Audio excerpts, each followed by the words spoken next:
Welcome to the Kee To Growth Podcast, Home Services Marketing Unlocked, with me, your host, Jen McKee. Every week, I sit down with top marketers in the trades, from the brains behind $100 million companies to those scaling from 1 to 3, even to 10 million, breaking down exactly how they got where they are and uncover the secret to their success. If you're ready to grow your business and get real, actionable insights, you're in the right place. Let's unlock the key to your marketing success, starting now. Hey friends, it's Jen McKee, your host of the Kee To Growth Podcast. If you're a home service leader who's ready for bigger growth, stronger leadership, and more visibility in 2026, listen up. I'm hosting something brand new. The Growth Experience is a powerful 2-day conference happening right here in my hometown of San Antonio, Texas. This event is designed for you if you are an owner or leader who wants to scale smarter with profit-first financial clarity, stronger leadership and sales systems, real operational efficiency, how to use AI tools, and of course, modern marketing visibility that actually works. You're going to learn from incredible speakers, connect with the brightest minds in the trades, and walk away with strategies you can use immediately in your business. VIP spots will even get full content capture experience in two deep dive workshops on confidence, leadership, and storytelling.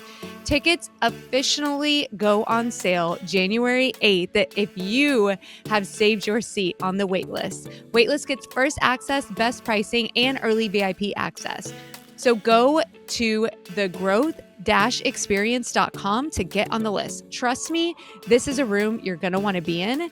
March 30th through April 1st, 2026 in San Antonio, Texas. See you there.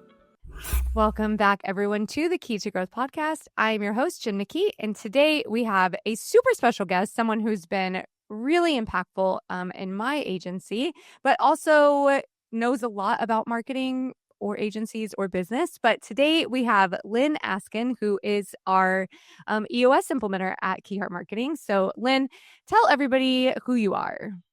Oh my gosh, Jen, thank you. Thanks for having me on the show. It's great to be here. Obviously, my name is Lyn Askin. I'm a certified EOS implementer, but I'm a long-time agency owner. I owned an agency for 26 years, built, kind of scaled and sold that a couple of years ago, became an EOS implementer, and have been working mostly with marketing agencies to implement EOS in their agencies over the last, let's say, 2.5 years. Yeah. So for everyone, all of my listeners, I know that this podcast is a marketing tool and resource for you.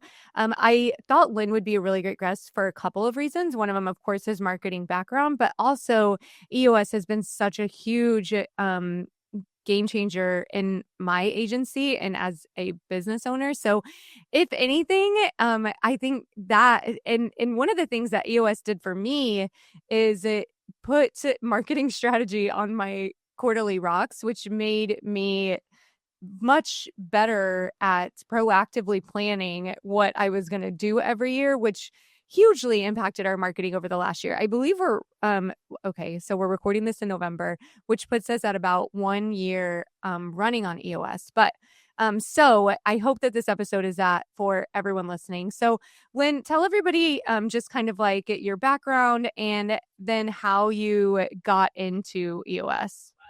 Perfect. So I've been an entrepreneur my whole life. I grew up in a house with a lot of love, but not a lot of money. I think that made me entrepreneurial. I never had a pair of Nikes and never had a pair of Levi's. And so I had a lot of, garage sale clothes and hand-me-downs. And so for a young kid, impressionable at that age with teenagers, I think that was hard. And I think that was probably the thing that pushed me into entrepreneurship.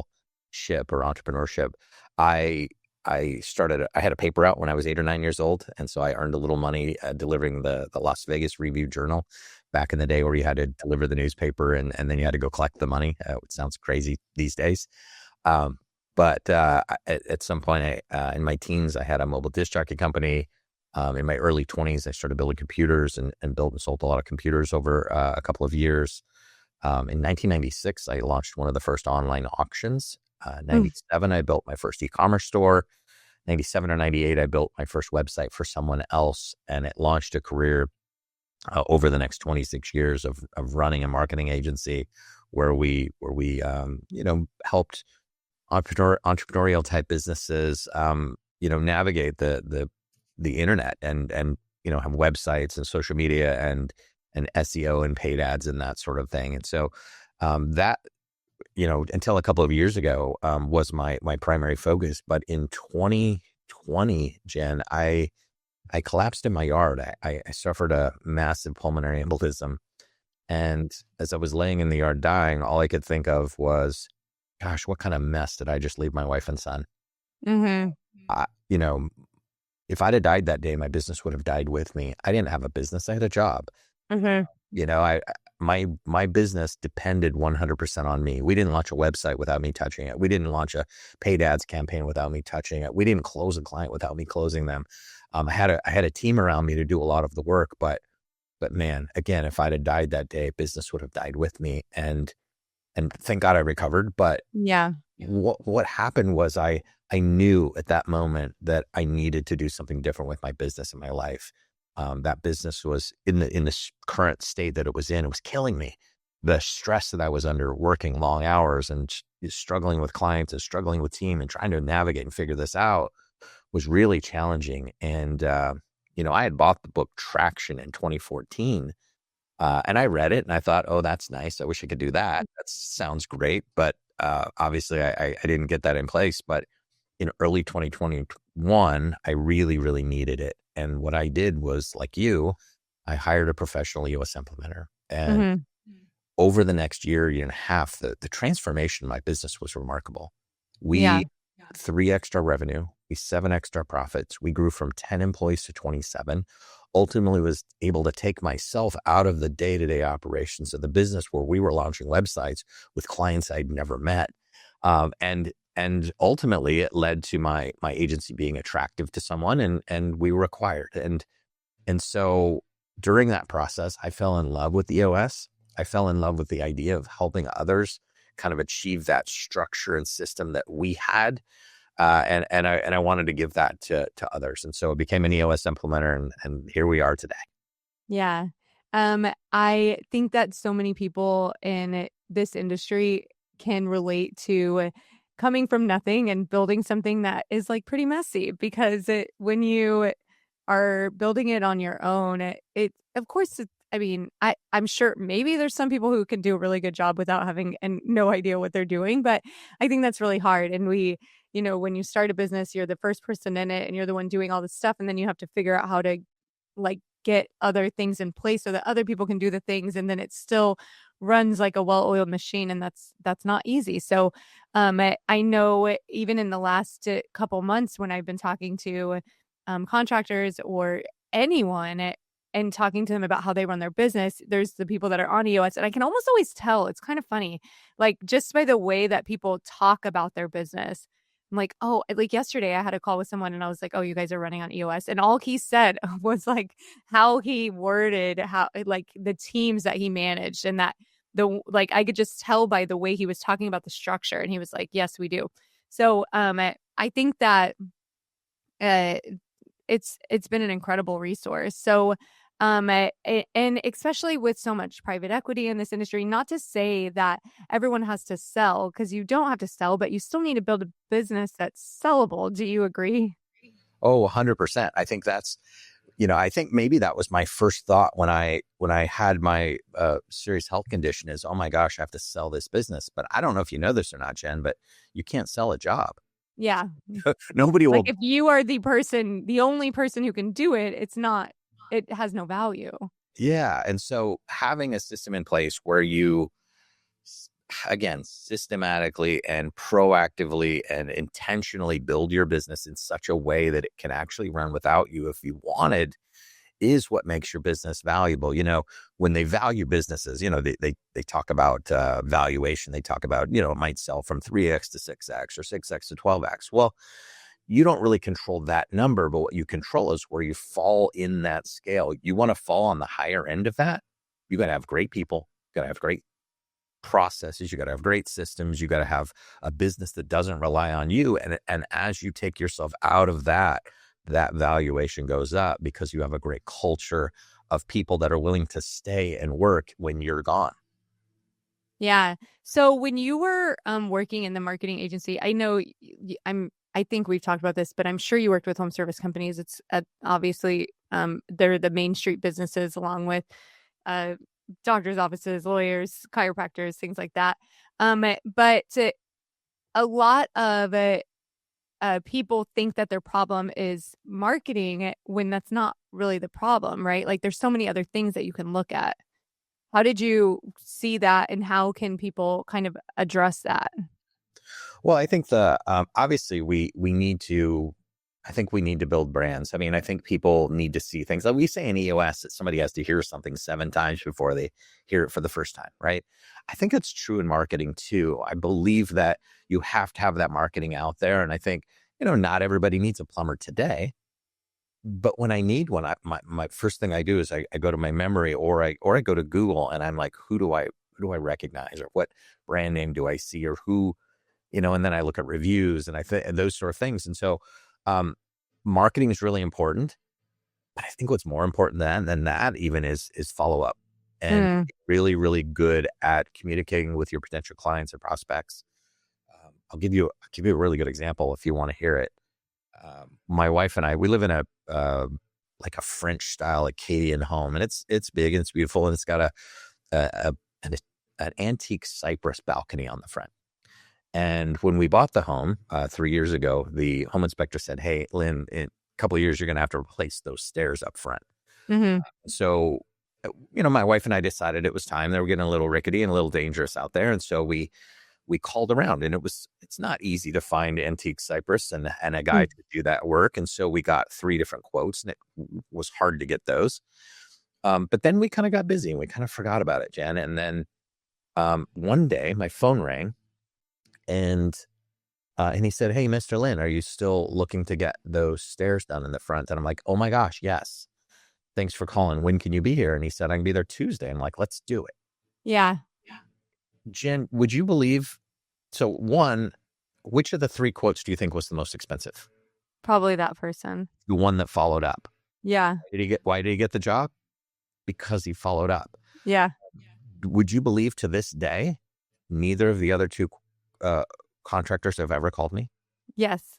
I think about that all the time, because I think a lot about, like, being a marketing person. I think a lot about what makes people buy, like what versus, like obviously, maybe not so obviously to people listening to this, but marketing funnels, and you have, your warm audience, and you funnel people down. When you're running Facebook ads, we have like that initial follow-up automation that we put in place. But it's really like, even that can be easily ignored. Like someone makes this like gut decision of like, I want to do this today. And then, they don't make the decision that night. And then the week goes on, and it's been 2 weeks, and life is happening, and you just don't think about it. And you really do. I think about that last like touch point that you can throw in there. That's like, hey, did you ever make a decision about that? Like, or do you want to make that decision right now? I love that story. I think that's huge and such a tangible thing that people could put into their follow-up system. I think what's really interesting about it is I like to go deep on these things, and I start to ask myself, what were the other guys thinking? Yeah. Well, I think they were all probably thinking, oh, Lyn's busy, don't want to bother him. They're scared to pick up the phone and call because they have this fear, and I think it's a fear of rejection. Yeah. We all have that, and it's something we've got to get over, because we are in a rejection sort of business. Anybody in sales is where we do get rejected a lot. But I asked myself, gosh, what were the 2 guys thinking that never called back? Were they thinking, man, I don't want to bother him, man, I don't want to this, and they were probably thinking they were caring for me by not bothering me. And what I was thinking is, those 2 people don't care about me at all. Yeah. Those 2 people have completely forgotten about me, and I want to do business with them now anyway, right? Yeah. So what's interesting is the first guy who called, was he bothering me when he called me and asked me if I wanted to get that job done? No, it felt helpful. No, he was helping me. And so I think that's really important, that we need to realize that, guys, we do good work. What you do matters. What you do helps your clients.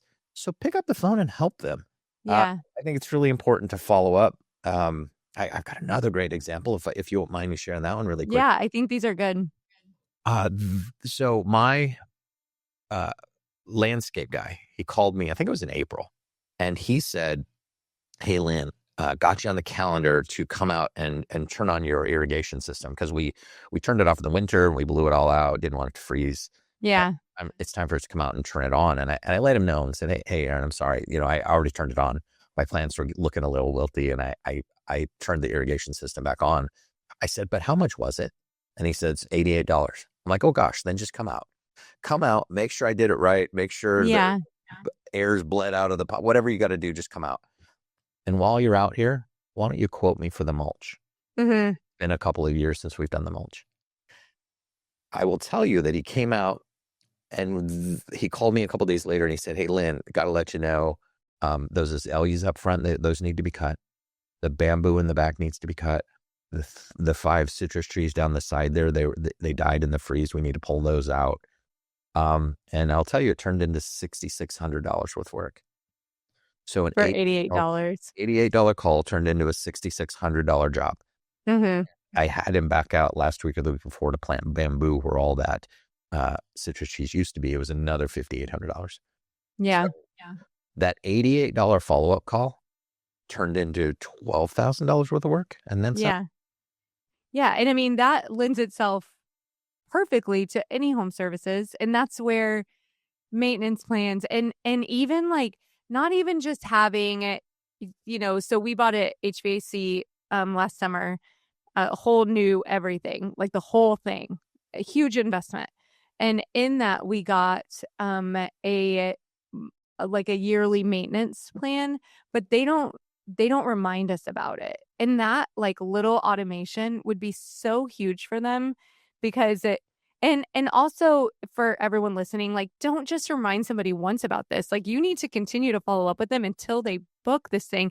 And it doesn't need to be a person. Like there's automations, go high level, chirp, every automation tool you can set up, and you can set up with rules around it, right?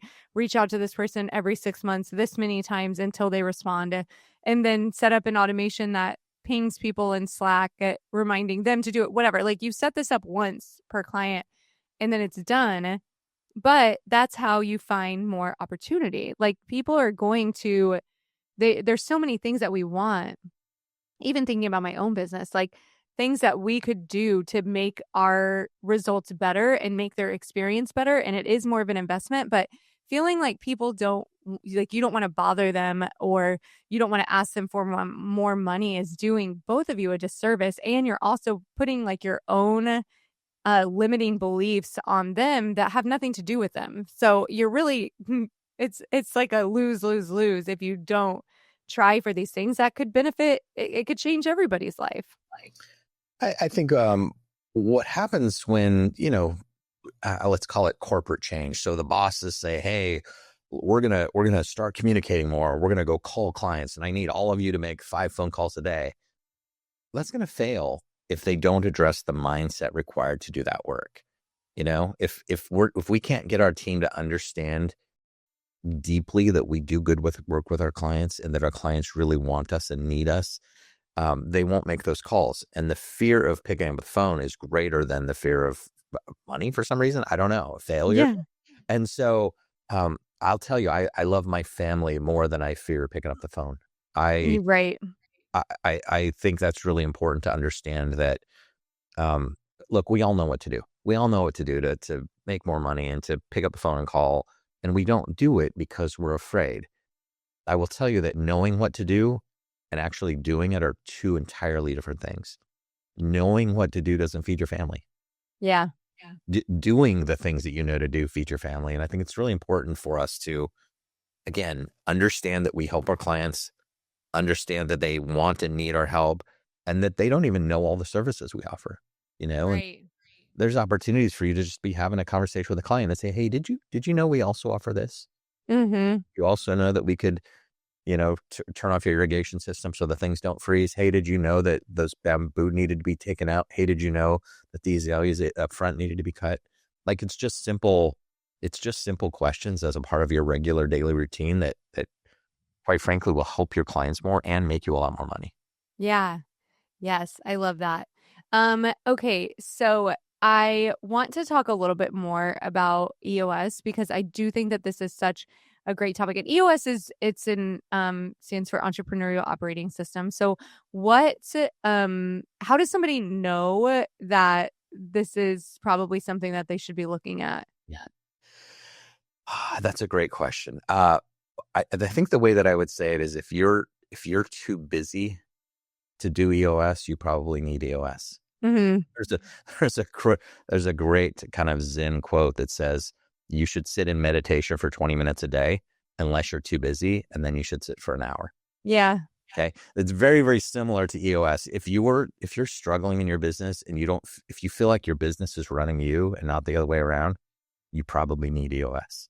If Yeah. you're struggling with a lack of profit, you probably need EOS. If you've got a handful of people in your team, 10 or more, and you're struggling to manage them well, you probably need EOS.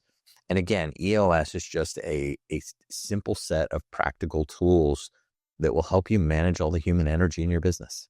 Mm-hmm. Yeah. That's interesting. Key Marketing specializes in Facebook, Instagram, TikTok, and YouTube to build your brand awareness or drive leads using social media ads. If you're ready to elevate your social media, go to keymarketing.com or follow us on social media. One thing I hear from people, which is kind of funny. So I feel like, okay, so I'll just speak from my experience in implementing EOS. So the reason that I did it is because I got to a point where I was the bottleneck of my business, kind of like what you were describing, is that everything ran through me. And as we were scaling as quickly as we were, that didn't make any sense. And I couldn't figure out a good system to make it make sense to where everything didn't fall directly in my lap. So what I do, which there's a handful of people out there like me, is that I reach out to other people that I know that own businesses and ask them what they did. And so multiple of the people that I talked to were running on EOS, and I got referred to Lyn. And I'm just somebody that if you refer me to somebody, I will likely just hire them. I don't like having too many decisions. I will just go with whatever somebody says. The other thing that I do is that I invest in things that are probably earlier than some people would feel comfortable doing it, because I can see the long-term value of it. And so hiring an implementer is not a cheap thing. And so some people do try to do it on their own. For me, that wouldn't work. But if somebody was trying to do it on their own, or at least testing it, what are your thoughts around that? And how could they start with that? You can absolutely implement EOS on your own. The book Traction is the guide for EOS. It's written by Gino Wickman. It's a great book, but it's basically the manual of EOS. Now, hiring me is the live action version of Traction, right? We come in and we help you do it, but you can certainly do it on your own. I would read the book Traction. There are other tools that you can go directly to eosworldwide.com. You can download the entire toolbox, all the tools, the guides, information. It's all there for you to download and use. I recommend that you get started, whatever it takes. If you need to self-implement, do it. I think you'll go further and faster, just like anything else, with a coach, with somebody to guide. Right. I think you'll get there faster. And I think I will say that I've never had a client say, man, I wish we would have waited to hire you. Every one of them says, man, I wish we'd have done this 2 years ago. Right? Yeah. And so certainly, I'm here as a resource. If you have questions, I mean, I've jumped on calls all the time with people who are like, hey, Lyn, can you look at our scorecard with us? And I'll do, hey, can we talk us through the level 10 meeting? And I'll do that. Have a help first core value, where I think it's really important that I just help as many people as possible with these systems, with these processes, so I can help you build a better business and live a better life. So I think that the problem for me with self-implementing, and there's definitely I am a very disciplined person, but I also consider myself a very lazy disciplined person. I rely on support, and I rely on investments to hold me accountable. That's how I stay accountable to my goals, is I make an investment that I see as valuable so that I will do it. So, and I think it's really easy when you're self-implementing, to not do things, to not make time for it, to not make time for the quarterly planning sessions and the yearly planning sessions, or even like the level to meetings that I think it's easy to just be like, I don't know, to not do it. And I'm not saying everybody does that, but I think that's would be my pitfall if I was trying to self-implement. I do think there is something to the, you and I are strikingly similar in that way. I invest in things to force myself to really learn it. Yeah. But I think what you said there is really important. There's something to be said for when something is expensive and you pay for it, you're investing so much that it forces you to pay attention. It forces you to make it work. You want to make it work. If this was a couple $100, there's no way you would do this hard work, right? Yeah. And so, it can be a little expensive depending on your revenue and that sort of thing. Right. But is it worth it? Oh, I think I don't know. I'll ask you, is it worth it? I mean, yeah. I mean, it's been huge and such it's exactly what we needed to figure out the structure. And I think I'm obviously not the same type of business as a home service company, but so it was a little bit trickier for me to figure out like what the levels were, so to say, like what the departments were. If you're an HVAC company, you have install and you have service and you have CSRs, like it's a little bit easier to kind of break that out, I feel like it. But it was more so like, who is in charge of this department? Like who is going to, and maybe it's more clear to me now because we've been doing this for a year, but that was really what it was. And so I was so quickly able to see clarity. And then the other thing I think I said at the beginning of this chat that we're having here is that it helped my marketing so much. And so I think that even with our clients, like people, and we work with people who are growth minded and they're scaling and they already have a team and they're already invested in marketing. But even at that level, it's easy to not have a plan for your marketing. And when you don't have a plan for your marketing, it's November 5th. Like what has been on your mind that you haven't actually done? Because the year goes so fast. Like it was we literally just launched all of our Q3 stuff and now we're launching all of our Q4 stuff. And I'm like, is this too soon? But it's been, 2 months since the last time that we did this. And so the year can go by so quickly if you don't have a plan. And by creating, like putting that as a rock and then doing our rock workshop and breaking down what all of the milestones are, it's like really changed. I'm a marketing company and it has substantially changed our marketing plan for our internal marketing company. I think a lot of marketing agencies struggle with that too. We say the cobbler's children have no shoes, right? Yeah. We're really good at doing marketing for other people, but if we're not intentional about doing our own work, sometimes that falls by the wayside. I think what EOS gives you, it gives you a framework. And one of my good friends says, you can run your business on guesswork, you can run your business on hard work, or you can run it on a framework. And this framework, what it allows you to do is it allows you to not have to reinvent every single process in your business. Mm-hmm. EOS gives you the tools to build your vision. And when we talk about building vision in EOS, we're talking about making sure that you and your leadership team and your entire team are 100% on the same page with where we're going and how we're going to get there. The problem with vision in most companies, it's all a little bit different in each one of our heads. When we can get everybody on the same page and everybody rowing in the same direction, that's kind of when the magic happens. Mm-hmm. With that, we work really hard to help you understand the right structure for your business. So we're building the right functions for your business. We make sure we have the right people in the right seats. And then, of course, we run your business on data. We run your business on real facts and figures and numbers so that we're not guessing and we're actually making decisions based on actual facts and numbers. And those are the kind of 3 of the 6 key components of EOS. And then when you get those things done really well, all of your issues and problems and obstacles and challenges start to bubble up and you become super transparent. So we got to help your team get really, really good at solving those issues as they arise.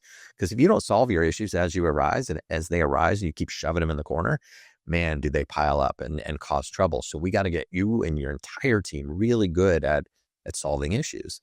Of course, we help you document your processes and make sure you're doing the most important things the right way and the best way every time. And then we bring all of that down to the ground and we make it real, and we give you that discipline and accountability so that wherever you look in your business, you see people executing on your vision. And so EOS is really just a structure on how to run your business, or a framework, so to speak, but it's not magic. It's simple, practical tools implemented well will help you run a better business and, quite frankly, live a better life. Yeah. So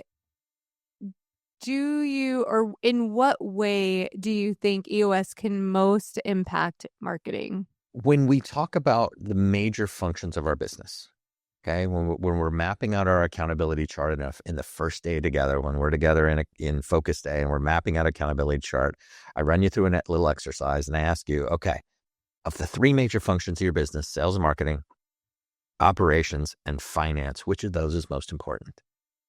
And I get all kinds of answers, and it's always kind of fun, but ultimately the answer is every one of those functions need to be strong in your business. Yeah. Because if you're great at delivering the product or service, and you're great at collecting the money, and you're not great at getting clients, you just got a bunch of people sitting around with nothing to do. Yeah. So what the process of EOS is to strengthen all of the major functions of your business so that they're all strong.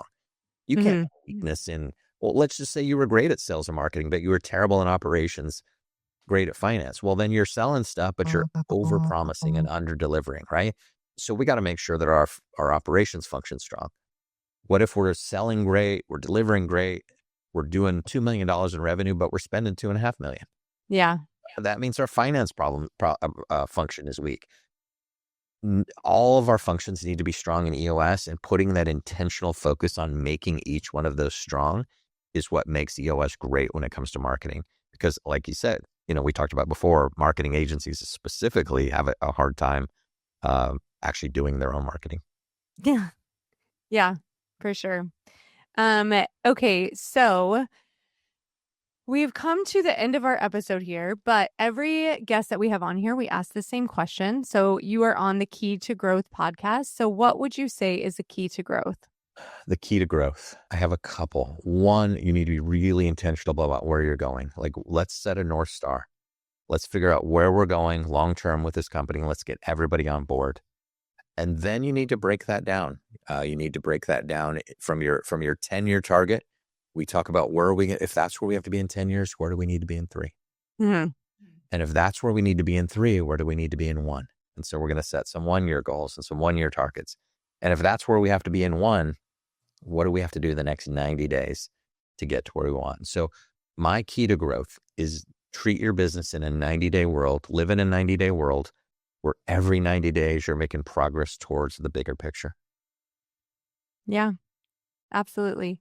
So if people want to reach or connect with you, where should they go to find you? I'm super easy to find. I'm probably the only Lyn Askin on the planet. So type that into any of your search boxes. You'll land on either my website or my EOS Worldwide page or my LinkedIn page.